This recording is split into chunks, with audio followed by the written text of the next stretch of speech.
ఒక్క అవివేకమైన మాట, ఒక బలహీనమైన మాట, ఒక అధికారి మాట్లాడినప్పుడు ఏమవుతుంది? ప్రజలందరూ కూడా అల్లరితో, గొడవలతో, గందరగోళంతో మారిపోతుంది దేశం. కుటుంబంలో కూడా తల్లిదండ్రులు సరైన నిర్ణయం తీసుకోలేనప్పుడు ఆ ఎఫెక్ట్, నష్టం పిల్లల మీద కూడా పడిపోతుంది. పిల్లలు సరైన నిర్ణయం తీసుకోలేనప్పుడు ఆ వేదన, ఆ నష్టం తల్లిదండ్రులు కూడా అనుభవిస్తారు.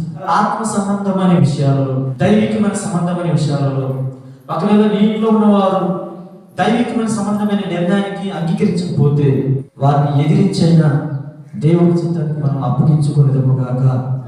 ఆమేన్.